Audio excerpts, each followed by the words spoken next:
ప్రభునందు ప్రియమైన వారలారా, ఇక సమయమందు దేవుని యొక్క వాక్యాన్ని మీతో పంచుకోవడానికి దేవుడు అనుగ్రహించినటువంటి ఈ తరుణమునకు దేవునికి వందనాలు తెలియజేస్తూ ఉన్నాం.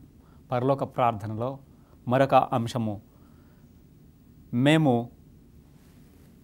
మాకు అచ్చి ఉన్న వారిని ప్రతివానిని క్షమించుచున్నాము గనుక మా పాపములను క్షమించుము అనేటటువంటి వాక్యము మీద మనం ధ్యానం చేద్దాం. ప్రియులారా, ప్రేమ అనేటటువంటిది దేవుని దగ్గర నుంచి మనకి వచ్చి ఉన్నది. దేవుడు ప్రేమస్వరూపి అయి ఉన్నాడు కనుక ఆయన ప్రేమను మనం ఆస్వాదిస్తూ ఆయన ప్రేమలో మనం నివసిస్తూ ఉన్నప్పుడు ఇతరులకు కూడా ఆయన ప్రేమను మనం పంచేవారముగా ఉంటాం. ప్రియులారా, అలాగే మరి ఇతరులను ప్రేమించేటటువంటి ఆ ప్రేమ గుణం మనలో కూడా ఉన్నప్పుడు మనం ఇతరులను క్షమించగలుగుతాం. ఎప్పుడైతే ప్రేమ మనలో ఉండదో మనం ఇతరులని క్షమించలేం. ప్రియులారా, ప్రేమ త్వరగా కోపపడదు కనుక మనకి ఎడల వాళ్ళు ఏదైనా అపకారము లేదంటే కీడు చేసినా వారి మీద మనం కోపం పెట్టుకోం, లేదంటే మనకి చాలా త్వరగా కోపం వస్తుంది. ప్రియులారా, మనము ఎవరినైతే మనం ప్రేమించమో ప్రేమించేటటువంటి వారు ఏ చిన్న తప్పు చేసినా వారిని శిక్షించడం, వారిపై కటుగా మాట్లాడడం మనం చూస్తూ ఉంటాం. కానీ ప్రేమ ఎప్పుడైతే ఉంటుందో ఆ విధంగా మనం చూడం, ప్రేమనే చూపిస్తూ ఉంటాం. మనకు ఏదైనా హాని చేసి అపకారం చేసినటువంటి వారిని మనం ప్రేమించలేం. మనతో ఇరుగు పొరుగు వారు ఏదైనా పోట్లాడినా వారి మొహం చూడడం, వారి యొక్క గుమ్మంలోనికి వెళ్ళడం, వారి గడప తొక్కం. కనుక మనం వారికి దూరంగా ఉంటాం. ఇంకా జీవితకాలం వాళ్ళ యొక్క మొహం నేను చూడను అనేటటువంటి నిర్ణయాన్ని మనం తీసుకుంటాం. ప్రియులారా, వారికి కనిపించినా సరే మాట్లాడడం. సంవత్సరాల తరబడి శత్రుత్వంతో మరిగిపోయేటటువంటి వారు కూడా ఉంటూ ఉంటారు. దేవుని యొక్క ప్రేమ వారిలో ఉండదు. ప్రియులారా, దేవుని యొక్క ప్రేమ ఎవరిలో ఉంటుంది ఎలాగనంటే యేసుక్రీస్తు ప్రభు మన హృదయంలో ఉన్నప్పుడు ఆ యొక్క ప్రేమ మనము ఇతరులపై చూపించగలుగుతున్నాం. ఈ ప్రేమ లేనటువంటి వాడు దేవునిలో ఉన్నటువంటి వ్యక్తిగా మరి గణనంలోనికి రాడు. ప్రియులారా, ఇక ప్రేమను మనం చూస్తూ ఉన్నాము, ప్రేమను పంచుతూ ఉన్నాం. కానీ మనము చేసేటటువంటి ఒక పొరపాటు ఏమిటి అలాగనంటే శత్రువులను కూడా మనం ప్రేమించే స్వభావం మనం అన్వయించుకోవాలి. మన ఏళ్ళ కీడు చేసిన వారిని క్షమించలేకపోయినట్లయితే దేవుడు మన పాపాలను కూడా క్షమించడు. కనుక మన జీవితంలో ఆలోచన చేయవలసింది ఏంటంటే మనం ఇతరులను క్షమిస్తున్నామా? ఒకవేళ మనతో ఇదివరకు ఎవరైనా పోట్లాడి ఉన్నటువంటి వారితో మనం సమాధాన పడుతున్నామా? ఇవేమీ మనం చేయడం లేదు. ప్రియులారా, కానీ మనం ఇతరుల ఎడల ఏదైనా తప్పు చేసి ఉన్నప్పుడు క్షమించమని అడుగుతూ ఉన్నాము. మరి మన ఎడల తప్పు చేసిన వారిని లేదంటే మన ఎడల కీడు చేసిన వారిని ఎందుకు క్షమించలేకపోతున్నాం అంటే ఆ క్షమించేటటువంటి స్వభావం మనలో ఉండడం లేదు. ఇది సాతానుడు వారి మీద కోపాన్ని, క్రోధాన్ని మన మీద పెంచుతూ ఉన్నటువంటి విషయము గమనించవలసిన వారమై ఉన్నాం. ప్రియులారా, ఇక్కడ మరొక విషయాన్ని మీ గమనానికి తీసుకొని వస్తూ ఉన్నాం. మనము ఎవరినైనా సరే మన ఎడల కీడు చేసినటువంటి వారికి మరలా ప్రతి కీడు చేయకుండా మనం ఉన్నట్లయితే వారు ఏదో ఒక రోజున పశ్చాత్తాపడి అయ్యో నేను ఈ యొక్క వ్యక్తికి ఈ హాని చేశానే, అయినను అతను నన్ను ఏమీ అనలేదు అని చెప్పి ఏదో ఒకరోజు ఆలోచనలో చేసి తన యొక్క ఆలోచన ప్రకారము ఇలా జరిగిన దాన్ని గురించి పశ్చాత్తాపడేటటువంటి సమయం ఖచ్చితంగా ఆసన్నం అవుతుంది. ప్రియులారా, కనుక వారిలో మార్పును మనం కోరుకోవాలి. వారిలో ప్రేమ తిరిగి వారిలో ఉండాలని, పునరావృతం కావాలని మనం కోరుకోవాలి. కనుక ప్రియులారా, ప్రేమ లేనటువంటి వారు దేవుని యొక్క విధానంలో కొనసాగలేరు. ప్రేమ మనలను అన్ని విషయములలోనూ మనం సంపూర్ణంగా చేస్తుంది అని మనం తెలుసుకోవాల్సిన వారమై ఉన్నాం. ప్రియులారా, ఇక్కడ మా ముందు జరిగినటువంటి ఒక విషయాన్ని మీ దృష్టికి తీసుకొస్తా. ఒక వ్యక్తి 5,000 రూపాయలు ఒక మనిషికి బాకీ ఉన్నాడు. 5,000 రూపాయలు బాకీ ఉంటే ఆయన తీర్చలేకపోయాడు. ఆయన 5,000 రూపాయలని అడగడం మానేశాడు. కానీ ఒకరోజు ఒక సన్నివేశం జరిగింది. ఏంటంటే ఈ యొక్క వ్యక్తికి మరొక వ్యక్తి 500 రూపాయలు బాకీ ఉన్నాడు. 500 రూపాయలు తను బాకీని చెల్లించలేదని అతను సైకిల్ మీద వెళ్తుంటే ఆ సైకిల్ మీద వెళ్ళేటటువంటి వ్యక్తిని సైకిల్ తీసుకుని తన ఇంట్లో పెట్టుకుని ఉన్నాడు. ఈ యొక్క విషయము 5,000 రూపాయలు బాకీ ఎవరికైతే ఉన్నాడో ఆ వ్యక్తికి తెలిసింది. తెలిస్తే ఆయన వచ్చి, నువ్వు నాకు 5,000 రూపాయలు బాకీ ఉంటే నేను నిన్ను ఏమీ అనకుండా వదిలిపెట్టేశాను, 500 కోసమే నువ్వు అతన్ని అంతగా హింసించి నువ్వు అతన్ని యొక్క సైకిల్ తీసుకున్నావు అలాగనంటే నా డబ్బులు కూడా నువ్వు ఇప్పుడు నాకు కట్టు అని చెప్పి అతన్ని బలవంతం చేయడం జరిగింది. ఇలా ఉంటుంది ప్రియులారా. మనం చేసేటటువంటిది, మనం క్షమించబడ్డాం కాబట్టి మనం కూడా ఇతరులని క్షమించేటటువంటి గుణము మనలో ఉండాలి. అది లేకపోయినట్లయితే ప్రియులారా దేవుని యొక్క ప్రేమను సంతరించుకోలేము. యెషయా గ్రంథంలో 55వ అధ్యాయము 7-9 వచనాల్లో ఈ యొక్క మాటలు చెప్పబడుచు ఉన్నవి. మన కోసము రాయబడినటువంటి ఆ యొక్క వాక్యాలను మనం ధ్యానం చేద్దాం ప్రియులారా. ఇక్కడ 55 అధ్యాయం 7 నుంచి ఆ యొక్క వచనాలలో ఏమి రాయబడి ఉన్నది అలాగనంటే, భక్తిహీనులు తమ మార్గమును విడవలెను, దుష్టులు తమ తలంపులను మానవలెను, వారు యెహోవా వైపు తిరిగిన యెడల ఆయన వారి యందు జాలిపడును, వారు మన దేవుని వైపు తిరిగిన యెడల ఆయన బహుగా క్షమించునని మాట్లాడుచూ ఉన్నాడు ప్రియులారా. ఈ యొక్క వాక్య భావాన్ని మనము అర్థం చేసుకోగలిగితే, భక్తిహీనులు అయినటువంటి వారు, దేవుడంటే భయభక్తులు లేనటువంటి వారు, తమ మార్గాలను వదిలిపెట్టి దేవుని యొక్క సన్నిధానానికి వచ్చేటటువంటి వారుగా ఉండవలసిన వారై ఉన్నారు. వారు యెహోవా వైపు తిరిగిన వారి యందు ఆయన జాలిపడును, వారు మన దేవుని వైపు తిరిగిన యెడల ఆయన బహుగా క్షమించునని మాట్లాడుచున్నాడు. అలాగే ప్రభు అంటూ ఉన్నాడు, మీ యొక్క తలంపులు వేరు, నా యొక్క తలంపులు వేరు, నా తలంపులు మీ తలంపుల వంటివి కావని మాట్లాడుచున్నాడు. తర్వాత వచనంలో ఈ మాటలు మన కోసము రాయబడి ఉన్నవి ప్రియులారా. ఇది 8వ వచనంలో అంటున్నాడు, నా తలంపులు మీ తలంపుల వంటివి కావు, మీ త్రోవలు నా త్రోవల వంటివి కావు, ఇదే యెహోవా వాక్కు. ఆకాశములు భూమి పైన ఎంత ఎత్తుగా ఉన్నవో మీ మార్గముల కంటే నా మార్గము, మీ తలంపుల కంటే నా తలంపులు అంత ఎత్తుగా ఉన్నవి. కనుక మన యొక్క హృదయ ఆలోచనలు మన పరిధికి అవి మించి ఉన్నాయి ప్రియులారా. కనుక మన ఆలోచన, మన యొక్క గమనము అంతవరకు వెళ్ళడం లేదు. కనుక ఆయనకి ఏది ఇష్టమో అదే చేయవలసిన వారమై ఉన్నాం.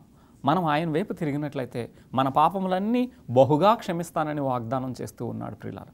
కనుక మనం ఇతరుల యొక్క పాపాలను మనం ఎప్పుడైతే క్షమించగలుగుతామో మన పాపములు కూడా క్షమించబడినవి అని అనడానికి ఒక ఆధారము మనకి దొరుకుతుంది. ఇతరులు మనం క్షమించలేకపోయినట్లయితే మన పాపములు కూడా క్షమించబడవు, అవి రాశిగానే మిగిలిపోతాయని మీకు మనవి చేస్తూ ఉన్నాను ప్రియులారా. ఈ యొక్క లేఖనములో ఈ క్షమాపణ దేవుని దగ్గర నుంచే వస్తుంది. ఇక్కడ మరొక విషయాన్ని మనం గమనించవలసింది ఏంటంటే, క్షమాపణ, దేవుని యొక్క క్షమాపణ ఏదో ఊరకనే వచ్చినటువంటిది కాదు.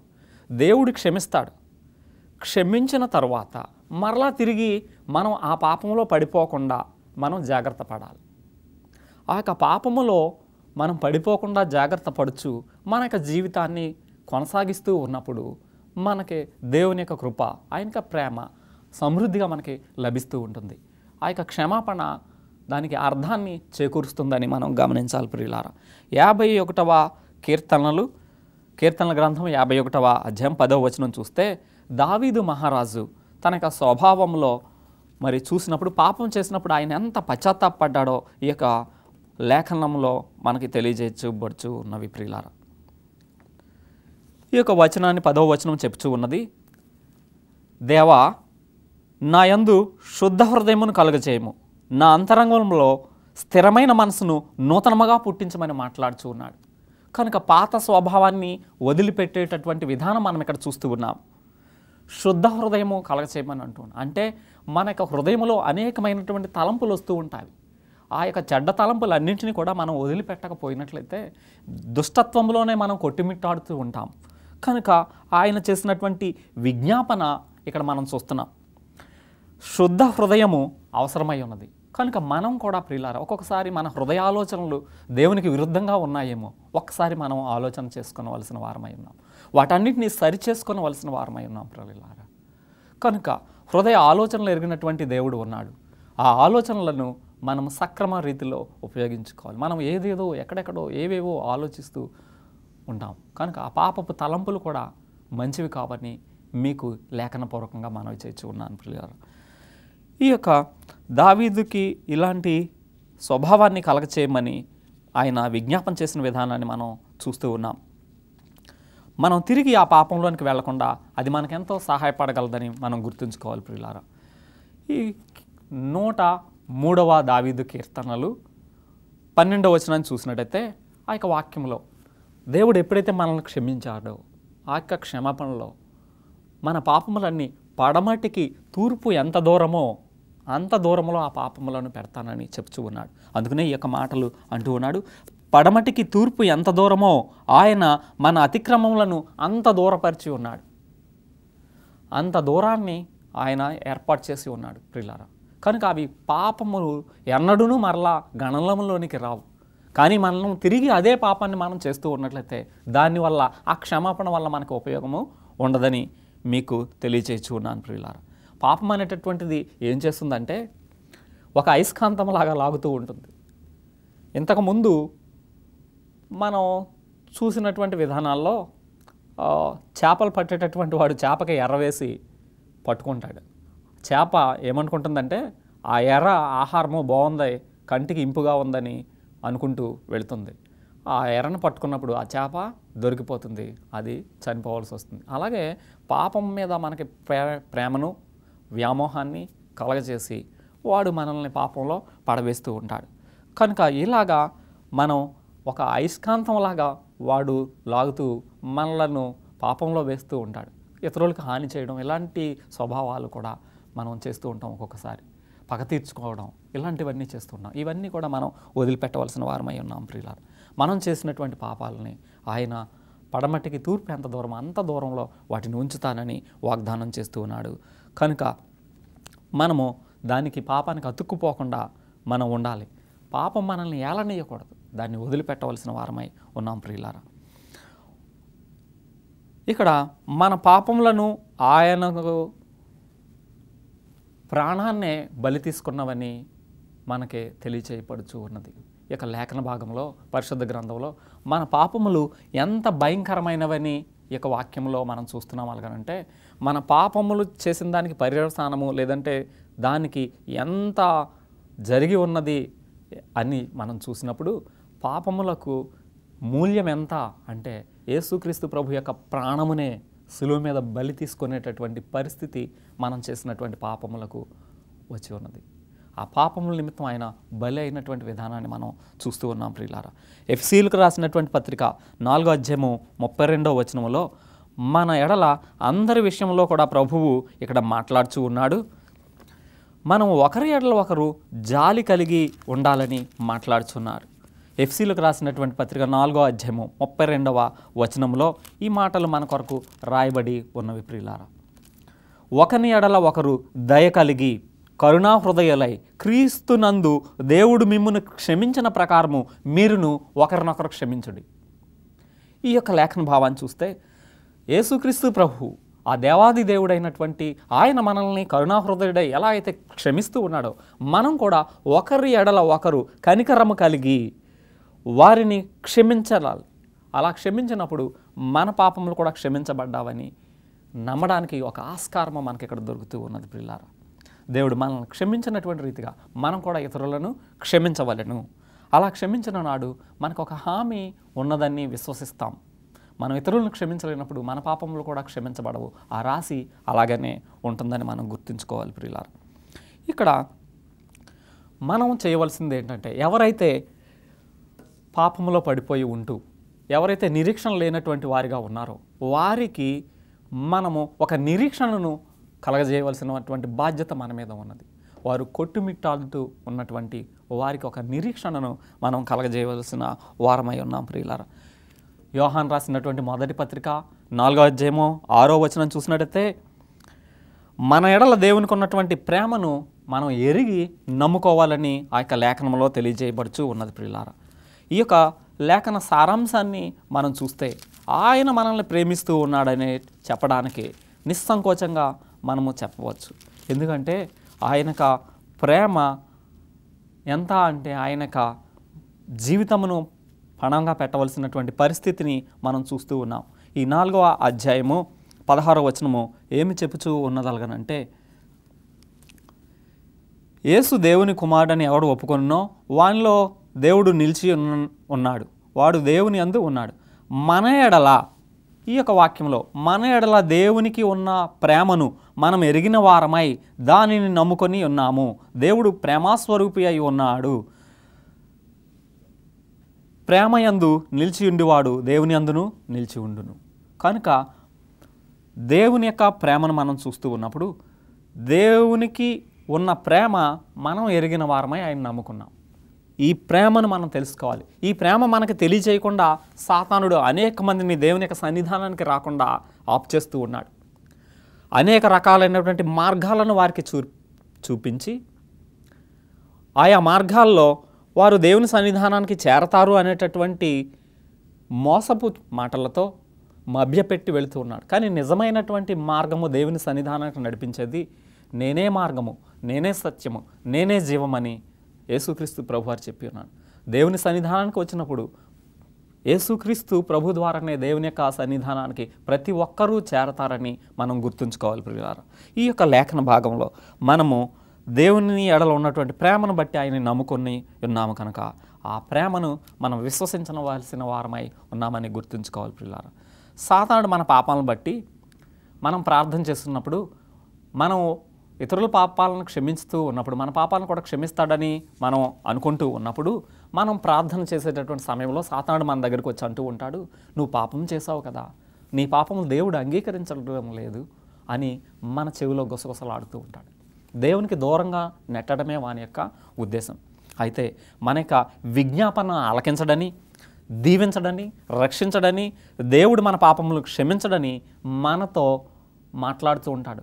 చెవిలో గుసగుసలాడుతూ ఉంటాడు. మన యొక్క మెదడులో ఒక తలంపుని తీసుకొస్తూ ఉంటాడు.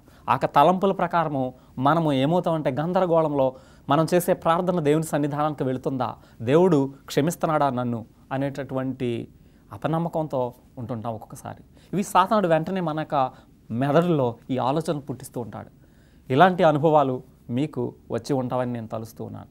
కనుక ఈ యొక్క అనుభవాలను మనం చూస్తూ ఉన్నప్పుడు మనం సాతానుడితో ఏమి చెప్పాలి అలాగనంటే, యేసు రక్తము ప్రతి పాపముల నుండి మనల్ని పవిత్రులుగా చేయును. ఆయన రక్తంలో నేను చేసిన ప్రతి పాపాలు కడగబడుతున్నాయని సాతానుడితో మనం అనాలి. ఆ వాక్యాన్ని మనం గుర్తుంచుకోవాలి. ఎందుకంటే ఇది రాయబడి ఉన్నది ప్రియులారా, మన కోసం లిఖించబడి ఉన్నది.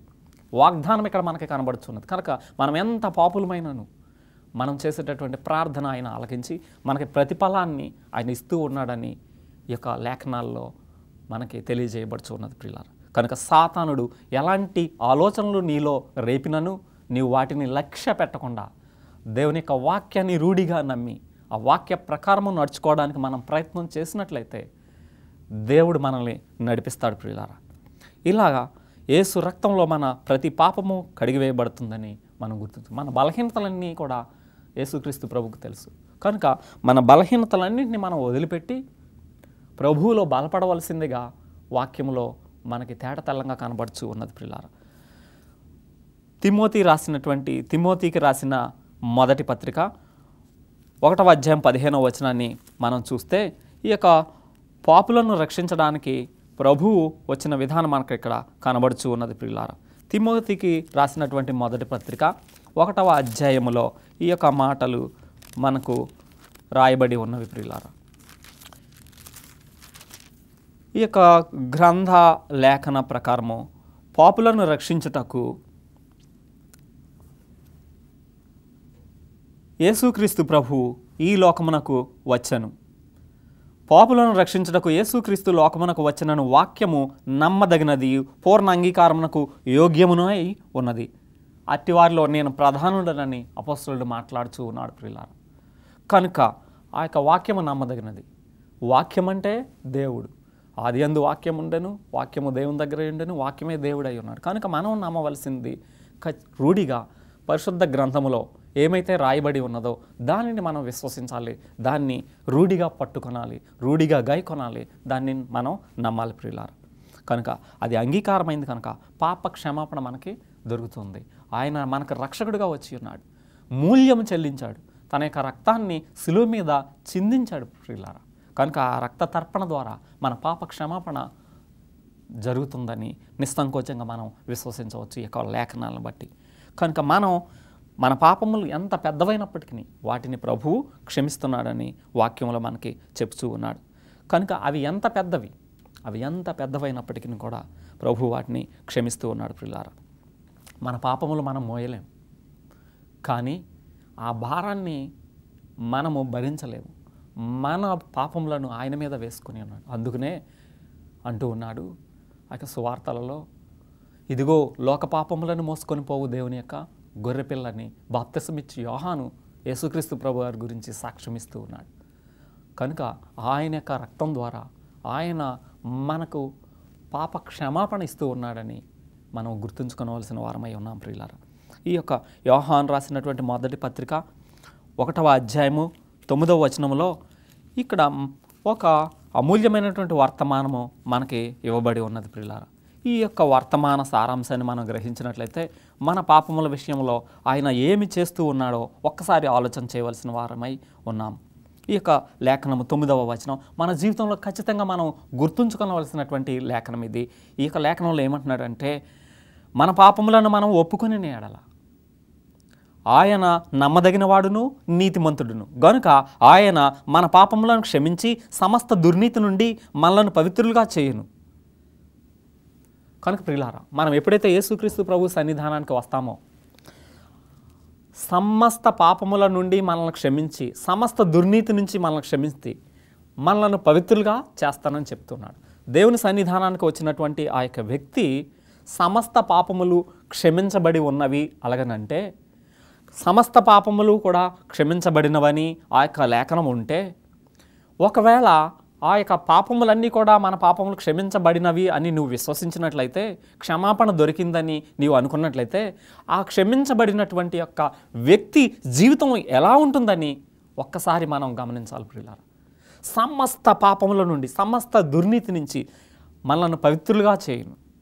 ఆ పవిత్రతలో మరి ఉన్నటువంటి వారి జీవితం ఏ రీతిగా ఉంటుందని మనము ఆలోచన చేయవలసిన వారమై ఉన్నాము. మన పాపములను క్షమించి సమస్త దుర్నీతి నుంచి మనలను పవిత్రులుగా చేయును. ఒక్కసారి ఇలా పవిత్రుడైనటువంటి వాని యొక్క జీవితము ఇక భూలోక వాంఛల వైపు కానీ, ఈ భూలోకములో సంపదలు సంపాదించుకొని వాటిని అనుభవించాలి అని కానీ వారికి ఉండదు. ఈ సంపదలు, ఈ భాగ్యము ఇవన్నీ కూడా దేవుని యొక్క మహిమ కోసము, దేవుని ప్రజలను, దేవుని కుటుంబ సభ్యులను రక్షించడం కోసము ఆ ద్రవ్యాన్ని కానీ దాన్ని కానీ వెచ్చిస్తూ పరలోక రాజ్యంలో వారి సంపదను అధికం చేసుకుంటారు. భూలోకమైనలో ఉన్నటువంటి వాటికి వారు ప్రాధాన్యతను ఇవ్వరు. కనుక ప్రియులారా, ఆయన యొక్క చిత్త ప్రకారము మనం నడుచుకొనచ్చు, మన పాపములు మనం ఒప్పుకునే వారముగా మనం ఉండాలని మనం గుర్తుంచుకోవాలి ప్రియులారా. ఇక మీకా 7వ అధ్యాయము 18వ వచనంలో, తన స్వాస్థ్యంలో స్వేచించిన వారి యొక్క దోషములను పరిహరించి వారు చేసిన అతిక్రమముల విషయమై వారిని క్షమించి దేవుడైన నీతో సమానుడైనటువంటి వాడు ఎవరైనా ఉన్నారని ఇక్కడ మాట్లాడుతున్నారు ప్రియులారా. కనుక అలాంటి దేవుడు మనకున్నాడు, ఇలాంటి క్షమించే దేవుడు ఉన్నాడు. కనుక ఆ యొక్క దేవుని సన్నిధానానికి మనం రావాలి, ఆయన్ని విశ్వసించాలి. ఇలాంటి దేవుడు మరొక దేవుడు ఎవరునూ లేరు. ప్రార్థన చేసుకొని వచ్చును ప్రియులారా. మహాపరిశుద్ధుడైన తండ్రి, మీ పరిశుద్ధమైన నామమునకు వందనములు దేవా.